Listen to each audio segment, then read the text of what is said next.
ethnicities, such as Asians or Africans, the test won't work. The biggest problem is getting enough useful DNA.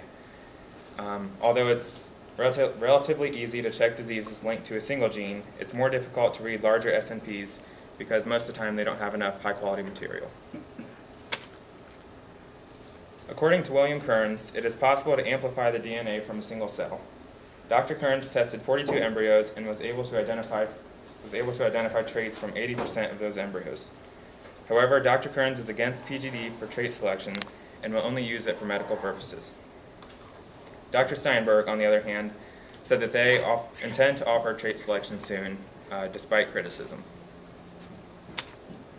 Any questions? Where did you get that picture? Huh? I've never seen this picture. Where did you get that? I don't know. You don't know? Okay. Okay. It's from that roundtable discussion on the economy. Okay. Mm-hmm. So,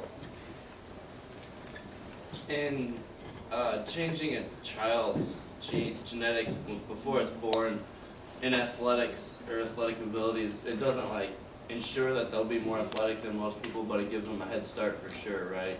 You said it depends mostly on the environment, but yeah, it does improve their athletic ability. They're not changing the DNA, they're just selecting the embryos that have certain DNA in it. They're selecting certain genes that they'll have. Like, do you think that as a result, like, we'll be starting to produce like super athletes eventually, and then the whole steroids thing goes out, and now it's like training your kids from like when they're like 2 weeks old? I'm talking about embryo. Yeah, I don't think it's necessarily that we'll have super athletes. I think that if this continues, there will be certain people that will have an athletic advantage, for example. But I think a lot of people are going to be against this, so I don't see too much of a concern for it.